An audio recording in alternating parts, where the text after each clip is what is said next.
Les hommes d'affaires très influents qui opèrent un peu partout sur le continent depuis des décennies seraient-ils trempés dans des combines aux fins de sécuriser ou renforcer leurs empires? À l'annonce de la garde à vue de l'homme d'affaires français Vincent Bolloré, puis de son inculpation pour corruption d'agents étrangers, de complicité, d'abus de confiance et de faux et usage de faux, cette question mérite le temps du débat qu'on la pose. Les juges d'instruction en charge de cette affaire tentent de savoir si le groupe Bolloré a utilisé les activités de conseil politique de sa filiale Havas pour récupérer la gestion des ports de Lomé au Togo et de Conakry en Guinée. Tout ceci grâce à une autre de ses filiales, Bolloré Africa Logistics. Y a-t-il eu plainte contre le magnat français? Que risque-t-il à cette étape de la procédure? Le Togo et la Guinée mentionnés dans cette affaire ont joué quel rôle?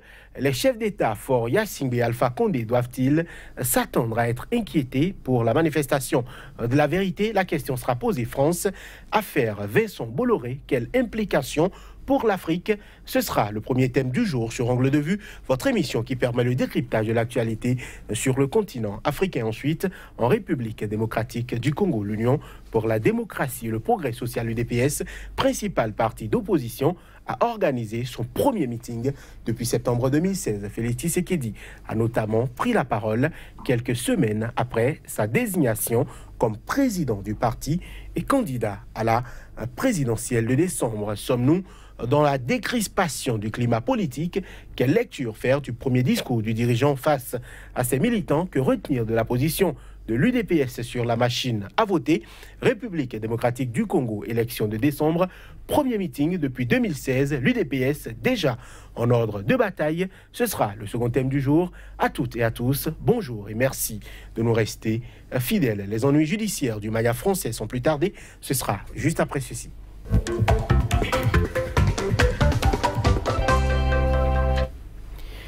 Et pour en parler sur ce plateau, Alain Orla, bonjour. Bonjour, Johannes.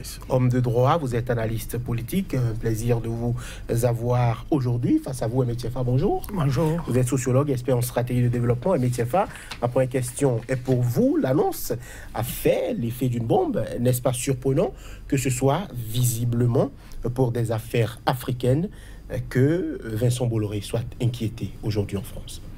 Surprenant, je dirais oui et non, dans la mesure où lorsque vous êtes dans les affaires, tout comme en politique, où tout ce qui pourrait apporter la gloire, l'argent, le pouvoir, on peut s'attendre à tout moment, venu d'un peu partout, capsule dépucelée par n'importe qui.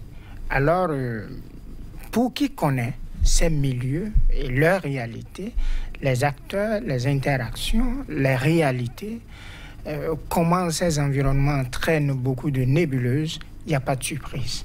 Mais dans tous les cas, Vincent Bolloré, qui est un homme d'affaires français, à envergure internationale, qui a tout un empire en Afrique et qui opère depuis plusieurs décennies, qui a de couloirs et de portes d'entrée un peu partout, qui a un carnet d'adresses riche et vastement fourni. De ce point de vue, on peut être étonné. Mais du point de vue que tout est possible dans le milieu des affaires et que la justice, que l'on veuille ou non, restera justice et que tôt ou tard, tout finit par se savoir, même si ici, nous sommes en train de spéculer, de conjecturer, je crois qu'il n'y aurait pas grande surprise pour qui sait lire entre les lignes. Voilà, Maître Alain Orla, la garde à vue de Vincent Bolloré a été prolongée, il a été présenté à un juge et formellement inculpé. Visiblement, il y a suffisamment d'éléments pour poursuivre le patron français. Je voudrais nuancer en disant que ce n'est pas un événement. La justice française en particulier, la justice universelle, s'est toujours intéressée à tout le monde. Et après la garde à vue du président Nicolas Sarkozy, et avant celle du président Nicolas Sarkozy, d'autres ministres, il n'y a rien d'étonnant que l'on puisse s'intéresser aux activités d'un grand patron. Il y a eu Bernard Tapie, il y a eu d'autres, il y a eu Hersant, bon bref, ça n'a rien d'exceptionnel. C'est au contraire la preuve de ce que nul n'est au-dessus de la loi, que la justice est indépendante et fait son travail, qu'il n'y a nullement lieu d'exagérer. La formule est trouvée, il y a des soupçons. de corruption ou de tentative de corruption, remontant à des affaires qui ont été conclues il y a 10 ans en arrière. C'est remonté à la surface et la justice s'interroge sur ce qui a pu se passer. Et c'est pour ça, d'ailleurs, qu'il y a l'expression adéquate, il y a une mise en examen. Vous voyez, pour atténuer un peu la rigueur et la rigidité de l'expression que nous continuons d'utiliser au Bénin, à savoir l'inculpation. Il s'agit d'une mise en examen, c'est-à-dire qu'on permet à la personne soupçonnée d'avoir accès au dossier, afin que cette personne puisse préparer et présenter sa défense en fournissant des explications aux questions qu'on se dit en droit de se poser, n'est-ce pas? Et qu'il y a le respect de la présomption d'innocence, le vrai respect de la vraie présomption d'innocence, à savoir que cette mise en examen, si elle repose sur des charges qui restent des soupçons mais pas des preuves, c'est qu'elle ne dit pas que la personne est forcément coupable de ce qui lui est reproché. Pour ce qui concerne l'affaire Bolloré, vous vous apercevrez qu'il s'agit d'affaires africaines. Ce n'est pas étonnant pour quelqu'un qui opère essentiellement sur le continent, puisque plus de 80 ou 90% de son chiffre d'affaires se fait en Afrique, tout comme son prédécesseur illustre, le président Sarkozy, qui a été inculpé pour des affaires africaines, les affaires libyennes, et que même si la procédure est partie de la plainte d'un concurrent ou d'un employé, on débouche sur une mise en examen dans laquelle les supposées victimes ne se sont pas plaintes. Vous voyez, on parle de l'État guinéen, on parle de l'État togolais, qui, à ma connaissance, n'ont pas déposé plainte et qui, au contraire, semble dire que tout va bien sous les tropiques.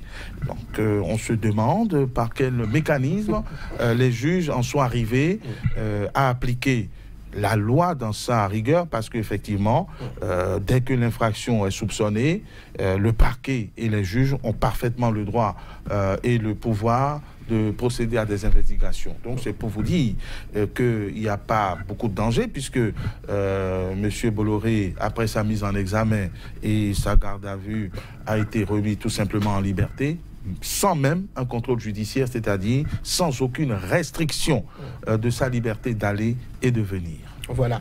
Le président Alpha Condé, candidat en 2010, a eu l'agent Savas à un prix défiant toute concurrence. Après son élection, le port de Conakry a été cédé à Vincent Bolloré en gré à gré, sans appel d'offres. Emetiefa, est-ce que les enquêteurs peuvent prouver le rapport entre la campagne et cet octroi de marché gré à gré? C'est possible. Ben, je suis en train de dire, ici nous sommes en train de spéculer. Tout à fait. Donc on imagine et on commente ce que l'on imagine, sans pour autant dire que c'est la vérité. De ce point de vue, je crois que c'est possible. En fait, vous savez bien, partout au monde, il y a un lien étroit entre les affaires et la politique. Il y a une grande passerelle qui lierait les hommes d'affaires et les hommes politiques, les uns appuyant les autres. Parce que celui qui est en politique a besoin de beaucoup d'argent pour avoir le pouvoir. Le nerf de la guerre politique est une réalité et une évidence. Mais il ne peut pas mobiliser tous ces fonds sans faire appel aux hommes d'affaires qui, nombre d'entre eux, sont des soutiens pour les hommes politiques. Et l'homme d'affaires, lui, il a besoin de l'appui de l'homme politique pour pouvoir avoir des facilités et beaucoup plus de paix et de couverture pour pouvoir faire ses affaires. De ce point de vue, c'est un lien qui est établi et qui pourrait fonctionner. Mais dans le cas d'espèce, est-ce que c'est de cela qu'il s'agit? Ou même si ça s'est toujours fait dans le dossier qui est celui qui est en discussion ou en examen aujourd'hui, est-ce que c'est exactement de cela qu'il s'agit? Je ne sais pas. Les experts commis à cette tâche, j'espère vivement, feront leur travail sans pour autant faire apparaître leurs sentiments, mais plutôt le droit et rien que le droit. Voilà, Maître Aléola, le président Alpha Condé a déclaré en 2016 Bolloré remplissait toutes les conditions d'appel d'offres. C'est un ami, je privilégie les amis. Et alors? Est-ce que ce n'est pas répréhensible au vu de la morale, ou tout au moins permettre à tout le monde de compétir et d'aller sur le même terrain, plutôt que de privilégier ses amis quand on est chef d'État. Maître Alain Orula. Ça, c'est les propos tenus par le président guinéen, et donc il n'engage que lui, et qui n'indexe pas la République française, qui reproche à l'un de ses ressortissants de s'être éventuellement mêlé d'une affaire du faux polyfrique. C'est-à-dire qu'il y aurait eu corruption pour bénéficier de marchés. Et sans spéculer, parce qu'on va resserrer les liens, nous allons expliciter ce que veut dire cette accusation, qui n'émane pas de gens médiocres. Les juges français, les policiers français qui ont été enquêtés pendant de nombreuses années ont certainement des éléments pour approcher ce qu'ils sont en train de dire. En français facile et simple, l'on dit que si le groupe Bolloré a gagné les concessions en Guinée et au Togo, c'est parce que ce groupe aurait par une autre société filiale financé au rabais la communication de la campagne électorale des uns et des autres. Le lien est établi. Le lien, c'est que des filiales du groupe ont aidé à la réélection et à l'élection des présidents indexés. Le lien est établi quand on sait que c'est le groupe Bolloré qui a gagné ses concessions au travers de marchés de gré à gré. Mais faire la démonstration de la collusion frauduleuse va être mission impossible, puisque c'est subtil. On dit que la filiale chargée de la communication aurait sous-facturé ses prestations. Accrochez-vous. Et que les marchés ou les concessions faites de gré à gré seraient problématiques.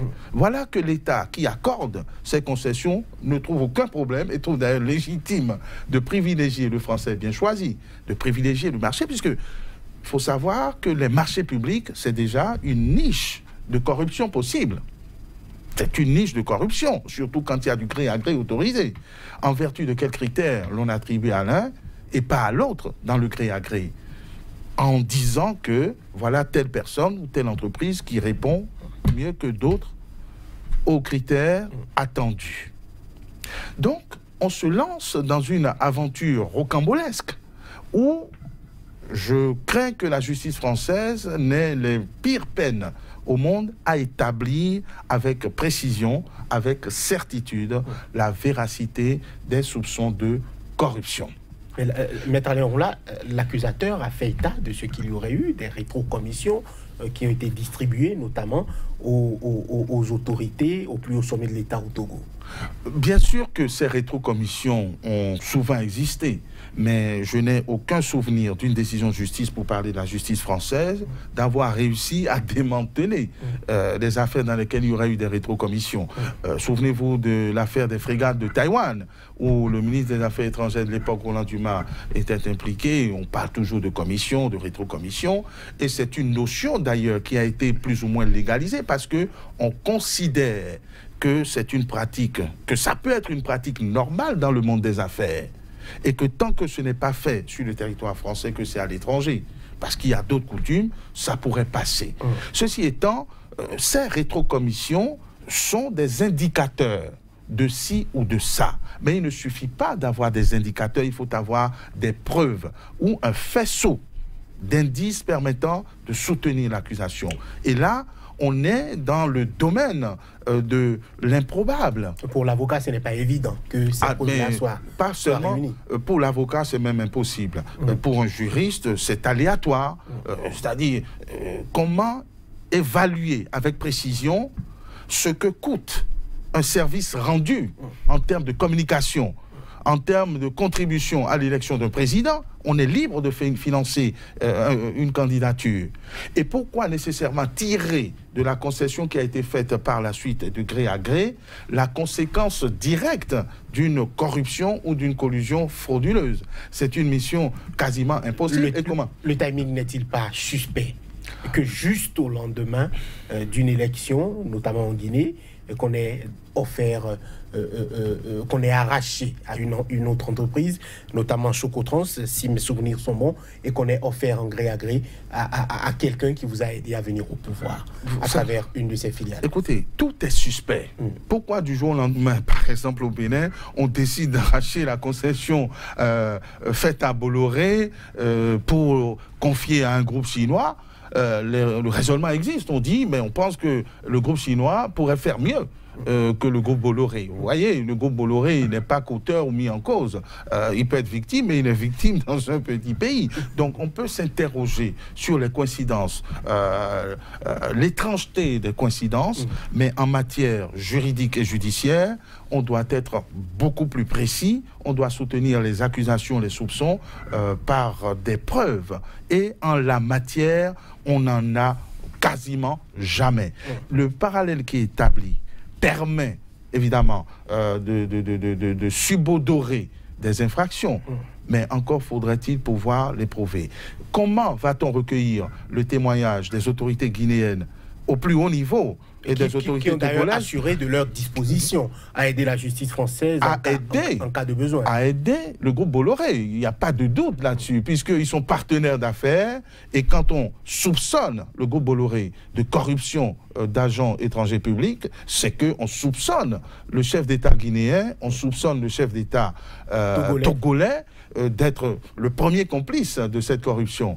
Et donc, quand ils sont entendus, s'il est possible de les entendre, ben, ce ne serait certainement pas pour aller abonder dans le sens de l'accusation. Ce qui me laisse très serein. Quand on sait que les chefs d'État bénéficient d'immunité souvent et peuvent prévaloir d'un certain nombre de subterfuges pour se soustraire souvent à la justice, est-ce que, selon vous, c'est possible d'entendre les deux chefs d'État en question? Avant de vous répondre, permettez-moi de dire une chose un mot sur le gré à gré.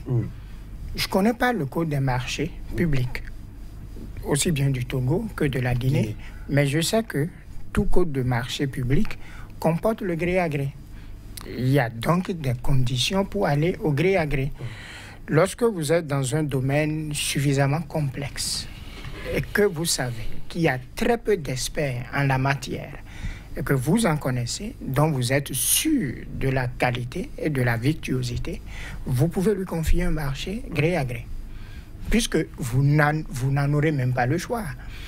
Lorsque vous allez ouvrir le marché en bonne et due forme, communiquer autour, vous n'aurez peut-être qu'un ou deux adjudicataires, alors que vous êtes contraint par le temps, par beaucoup de contraintes et beaucoup d'événements qui devraient faire que vous devez aller vite. Donc, il ne faut pas que le mot gré à gré nous amène à croire que automatiquement il y a de la corruption. Non, il y a des marchés qui se passent gré à gré et les codes de marché de chaque pays en disent les conditions et en précisent les mesures dans lesquelles cela pourrait être fait.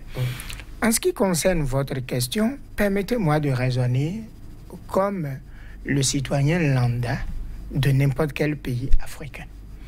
Je suppose, partons du postulat que un chef d'État d'un pays X, d'accord, accorde, même gré à gré, le marché de nombre de milliards qu'il voudrait à l'un de ses amis qui n'a même pas la compétence dans une matière X. Ce serait une faute vis-à-vis de qui? De ses concitoyens. Alors, je crois que les chefs d'État togolais et guinéens n'auraient de compte à rendre qu'à leur peuple. Pas au peuple français, pas aux juges français. Les juges français qui auraient de problèmes avec Bolloré trouveraient les moyens de résoudre leurs problèmes avec Bolloré. Mais bien sûr, mais interpeller des chefs d'État africains qui auraient passé des marchés tels qu'eux, ils l'entendent, à leurs amis, cela n'aurait qu'à regarder ces chefs d'État et ensuite ceux qui leur ont accordé leur confiance pour présider aux destinées de leur peuple. Prenons d'abord le raisonnement comme ça, de façon terre à terre pour y arriver. Ensuite, retournons la situation. Est-ce qu'il peut y avoir en Afrique un problème où des pays africains auraient besoin alors d'écouter des chefs d'État français, canadiens, belges, italiens, américains, Parce que eux, ils ont besoin de mener des enquêtes chez eux pour faire éclater ou manifester une certaine vérité chez eux, en Afrique. Et ensuite, troisième angle de vue, puisque nous sommes sur angle de vue, en quoi ce serait nécessaire de tenir compte des principes de droit, aussi bien en France qu'en Afrique? Admettons un tant soit peu que le Togo et la Guinée aient été des pays africains n'ayant jamais été colonisés. Sur quelle fibre alors les Français allaient agir pour manifester une vérité qui, lorsque elle est et demeure ce que le peuple français ou la justice française serait en train de défendre, n'emporterait pas uniquement Bolloré, mais quelque peu entacherait la crédibilité et l'honorabilité de chefs d'État en fonction, et qui, conformément au regard de la Constitution ou des constitutions de leur pays, bénéficient d'immunité. Je crois que de plus en plus, à tout point de vue, ça devient suffisamment corsé et suffisamment complexe pour la justice française de dénouer jusqu'à aller à la dernière souche pour ressortir ce qu'il voudrait ressortir. Voilà. Maître Alain-Orla, selon vous, que risque concrètement Vincent Bolloré si aujourd'hui, par exemple, il était reconnu coupable? Qu'est-ce qu'il risque au regard théoriquement, 10 ans d'emprisonnement. Pour corruption. Pour corruption, pour corruption d'agents étrangers, d'agents publics étrangers, dépositaires de l'autorité publique. C'est-à-dire, nous sommes, donc 10 ans d'emprisonnement en cumulant toutes les peines et en les confondant. Ça, c'est une question technique, c'est-à-dire le maximum encouru, c'est cela, et plusieurs millions d'euros d'amende. Mais de la coupe aux lèvres, il y a un long chemin à faire. Il y a un long chemin où je ne pense pas qu'il y ait de raison de tirer sur la justice française à laquelle je suis très attaché. Le travail se fait sans se soucier de qui est chef de ou pas. Voilà une justice qui n'hésite pas à demander des comptes à un ancien président de la République pour des affaires qui se sont déroulées ailleurs, et certainement pas pour abattre Kadhafi. Il est mort, voyez-vous. C'est un ménage qu'on fait chez soi. Lorsqu'une plainte est déposée, on fait des investigations, et lorsque ces investigations permettent de découvrir des anomalies, on interpelle les auteurs supposés, surtout s'ils sont français et qui résident sur le territoire français, on les interpelle afin de susciter leurs explications. Après, les implications qui vont plus ou moins ralentir le cours de l'enquête peuvent exister. Les obstacles peuvent exister. On ne va pas obliger un chef d'État guinéen ou togolais à aller répondre. Donc c'est pour vous dire qu'en faisant une projection, je me rends compte que c'est là où la tâche va être très difficile pour la justice française de se substituer au président guinéen, qui est le seul pour l'instant autorisé à dire ce qui ruine le peuple guinéen s'il y a eu ou non corruption. Que seul le président Faure Gnassingbé peut parler au nom du peuple togolais pour dire, mais écoutez, circuler, il n'y a rien à voir, nous ne nous plaignons de rien du tout.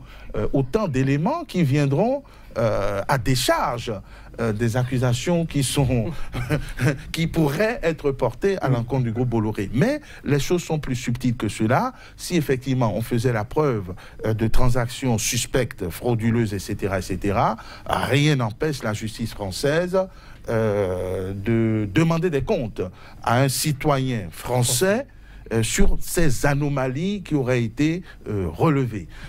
Mais le contrôle judiciaire qui n'a même pas été appliqué au président du groupe Bolloré est un indicateur de ce que les choses n'iront pas beaucoup plus loin et que la justice se contente de son rôle de régulateur et de demande de compte lorsqu'il y a des anomalies. Voilà, le groupe Bolloré, c'est 16 terminaux portuaires. C'est un groupe présent dans pas moins de 46 pays du continent. Au Togo, on n'est pas vraiment surpris de cette affaire. Nous allons suivre quelques Togolais qui ont accepté de donner leur impression.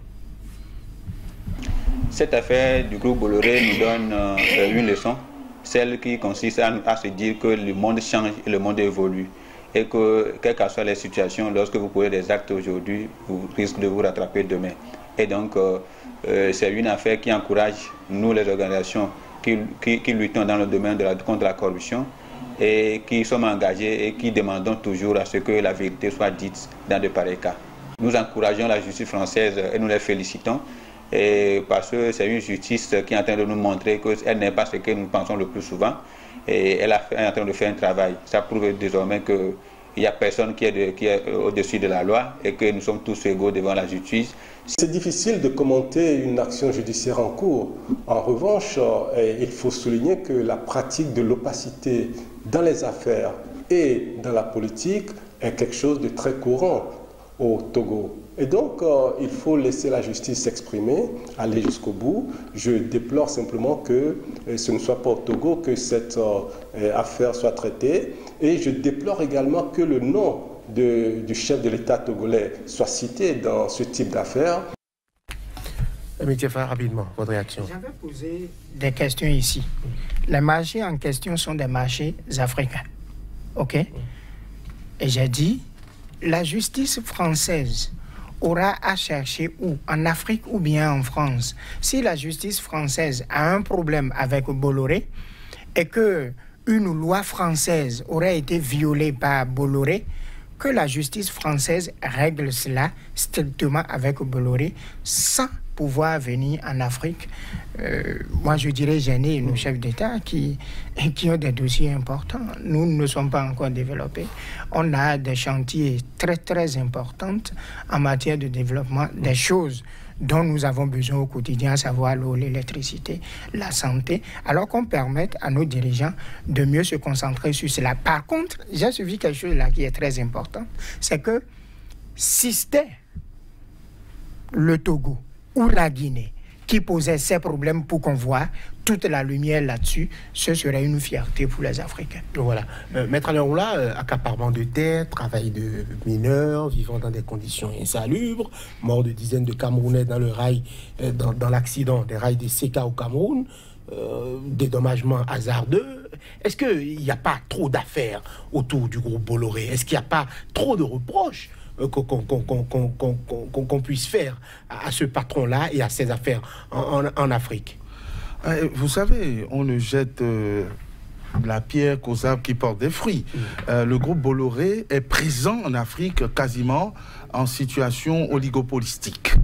Et forcément pose des actes, expose les citoyens africains à des risques, s'expose à de la convoitise, est obligé d'avoir des méthodes qu'on peut déplorer, parce que c'est pas toujours orthodoxe, il faut le reconnaître. Mais vous observerez que quand il y a des accidents, des imprécisions, comme il peut y en avoir partout, le groupe Bolloré essaye tant bien que mal de réparer à la satisfaction de nos dirigeants. Quand un partenaire important est évincé, il dépose plainte, il se bagarre et il arrive qu'on lui donne raison. C'est arrivé au Bénin, où le groupe Bolloré a été, le groupe pétrolier, pardon, a été provisoirement rétabli dans ses droits, entre guillemets, au préjudice du groupe Bolloré, avant que on ne vienne lui damer le pignon en préférant une aventure chinoise. Donc ça, c'est les aléas. On peut s'en plaindre, comme on s'est plaint de la France-Afrique, mais le fait est que ce groupe existe dans un marché où c'est la nébuleuse. Moi, je ne mâche pas mes mots. Quand on est dans les marchés publics, c'est forcément des risques énormes de corruption, parce que pour faire la synthèse de la législation en la matière, c'est quasiment les domaines dans lesquels, à peu de choses près, les partenaires sont laissés à la discrétion des décideurs. Et quand on connaît la qualité de nos décideurs, c'est pas étonnant qu'il y ait de tels soupçons. Donc, il va être très difficile d'établir la preuve des accusations ou des soupçons qui sont portés contre le groupe Bolloré. Ça, c'est évident. Et il n'est pas question, évidemment, de venir déranger les chefs d'État africains. La justice aujourd'hui est universelle. Quand nous avions eu besoin de la justice française dans le cadre d'une extradition, on y est bien allé. Il y a des accords de coopération et d'entraide judiciaire qui voudraient qu'on se facilite la tâche. Quand un journaliste français ou canadien a disparu ou a été retrouvé mort en Côte d'Ivoire, il y a eu la coopération. Donc, il y aura la coopération et ce n'est pas forcément le premier Guinéen ou le premier des Togolais qui seront interpellés, mais il y aura des commissions rogatoires pour qu'on apporte un certain nombre de réponses. Bref, l'enquête est plombée. Et si j'ai bien compris ce qu'a dit le président du parti des Togolais, il déplore que la justice africaine ne se saisisse pas de la question. Et c'est précisément parce que la justice de nos pays ne se donne pas les moyens de poser les bonnes questions, de veiller à la régularité de la passation des marchés, y compris de gré à gré, de veiller à la régularité de la concurrence dont le défaut crée un déséquilibre dans ces marchés. C'est pour cela qu'il y a une justice de substitution, une justice internationale et une vocation universelle de la justice française qui, dans le cas particulier, demande des comptes à un ressortissant français pour des incriminations qui lui sont applicables, qui ne lui sont pas imputables. Et si ça a des implications ou des dommages en Afrique, eh bien on ira chercher, j'espère et je présume, en vain. Voilà, ce sera la fin déjà de la première partie de cette émission. Premier meeting de l'opposition autorisé en République démocratique du Congo. On en parle après l'intermède.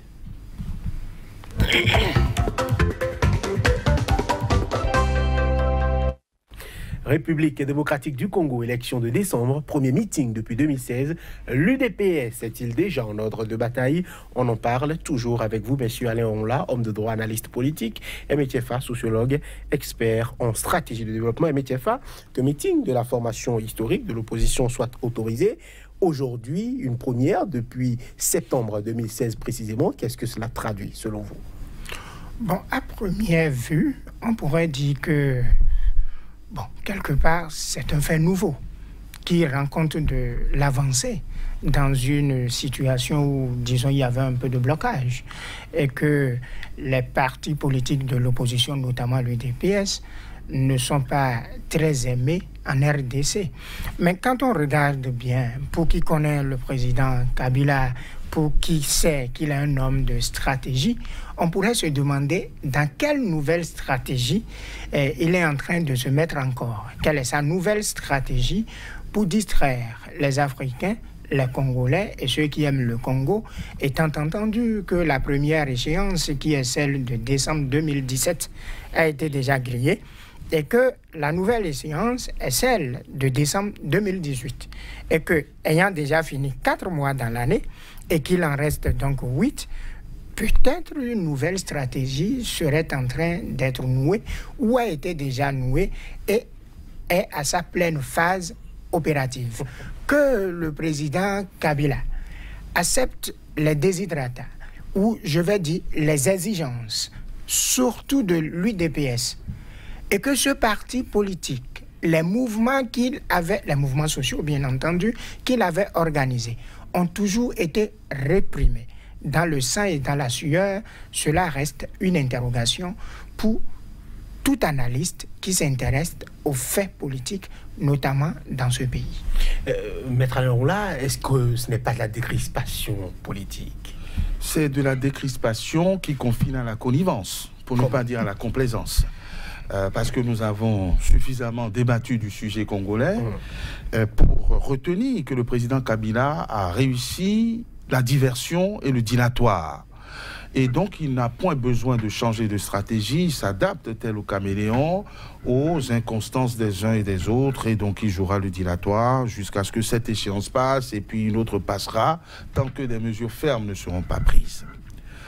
Le fait nouveau aujourd'hui, c'est qu'il y a un rassemblement de l'UDPS qui n'a pas été réprimé. Mais ce n'est pas le premier fait nouveau. Le premier fait nouveau, c'est qu'il y a un autre Tshisekedi à la tête de l'UDPS, et dont on peut comprendre que si l'UDPS fut dans l'opposition, c'était principalement parce que son leader de l'époque était résolument dans l'opposition. Feu Etienne Tshisekedi. Absolument. Les données ont changé.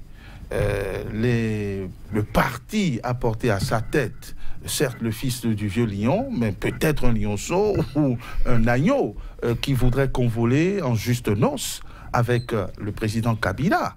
Ce qui explique cette décrispation, cette connivence et cet alibi pour montrer que, vous voyez, nous on n'interdit pas. Donc, selon vous, il pourrait y avoir un accord ou une entente? Il y a un accord, c'est pas il pourrait y avoir, il y a au moins un accord et un rapprochement sur l'organisation, disait-on, des obsèques du père Tshisekedi.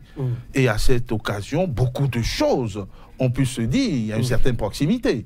Et la belle preuve en est qu'il y a des oppositions radicales qui ne seront jamais autorisées à tenir meeting, même à fouler le sol quinois. Et que ce n'est pas évident pour Tshisekedi. Vous voulez parler de Moïse? Ils sont de plus en plus nombreux. Il n'y a pas que lui, il y a Kamitatou, il y a voilà. Kamitatou a au moins libre d'aller devenir en RD Congo. Bien sûr. C'est pas le cas de tout le monde. Non, il y a un certain nombre. Vous voyez, le porte-parole de la majorité présidentielle dit que il n'est interdit à aucun Congolais de mettre des pieds, mais c'est pas évident qu'ils puissent jouir de cette liberté quand ils fouleront le sol. Voilà. Donc c'est vous dire. Je crois qu'il s'agit d'une décrispation de complaisance et de connivence pour légitimer. Et c'est à cela que le nouveau leader de l'UDPS devrait faire très attention. Là où son père a échoué, ce n'est pas évident que lui parvienne à amadouer le jeune Kabila qui a montré beaucoup de détermination et beaucoup de rigidité dans la volonté de ne pas quitter le pouvoir. Mais Tchefa, lors de ce meeting, il y a eu des huées, Maître Léon en parlait, notamment sur l'accord pour les obsèques du vieux Tshisekedi. Visiblement, son fils aurait accepté qu'on l'enterre ailleurs qu'à Limete, ce qui était la demande du parti depuis tout le temps que cette crise-là prévaut, donc depuis le décès, c'était le 1er février 2017, si mes souvenirs sont bons, le décès d'Etienne Tshisekedi. Aujourd'hui, est-ce que vous avez aussi l'impression que l'UDPS est en train de vouloir s'allier au pouvoir? Est-ce que c'est cet accord qui permet aujourd'hui qu'on autorise ce meeting-là? Donc, on est toujours en stratégie politique et non plus dans la décrispation de la tension sociale. Oui, je l'avais dit. Vous savez, il y a en politique ce qu'on appelle l'effet porteur. Le décès d'Etienne Tshisekedi pourrait être un fait porteur. Mais un fait porteur à quoi? À nouer une nouvelle alliance politique, à ce qu'il y ait des gels, de la tension. Mais il a tenu bon, Félix Tshisekedi. Il s'est d'ailleurs défendu d'avoir toujours refusé d'aller au gouvernement, qu'il n'a pas été Premier ministre, et que ce n'est pas aujourd'hui qu'il est candidat du parti à la présidentielle qu'il accepterait de devenir Premier ministre. Il n'est pas encore président et il vous dira que seuls les imbéciles ne changent pas d'avis. Non, mais pour le moment, il est droit dans ses bottes. Il a nié tout ce qui est en train de se murmurer. Il a rassuré, MTFA, il a rassuré qu'il était encore candidat du parti aux élections présidentielles et que l'accord qui était là, notamment concernant les obsèques, était uniquement concernant les obsèques et rien à voir avec la succession du président Kabila. Non, tout ce qu'il aurait dit aurait très peu d'importance. Mais tous les actes qu'il aurait posés auraient beaucoup d'importance. Parce que c'est à travers les actes que l'on parle mieux. Est-ce que vous pouvez penser une minute que l'UDPS, dirigé par Etienne Tshisekedi, en son temps, pouvait demander à faire un meeting et que cela pouvait être accepté? Ce n'était pas évident. Si ça s'accepte aujourd'hui, il faut qu'on aille voir pourquoi. C'est parce qu'il y a eu changement à la tête du parti. Je sais aussi que ce que Etienne Tshisekedi est, il a pris du temps pour l'être et il s'est construit. Il n'est pas de la dernière génération. Vous savez un peu tout ce qu'il a vécu avec le président Mobutu. Il a souvent été appelé éternel opposant. Alors, son fils n'a pas encore vécu ça. Ou si vous voulez, il avait vécu en filigrane puisqu'il était dans le parti depuis toujours. Maintenant, il est aux commandes. Avant, il était dans l'antichambre du pouvoir. Mais maintenant, il est au pouvoir par rapport à son parti politique. Il y a des réalités que Étienne, son père, gérait sans qu'il ne soit au courant. Maintenant, c'est à lui qu'il revient de gérer ces réalités.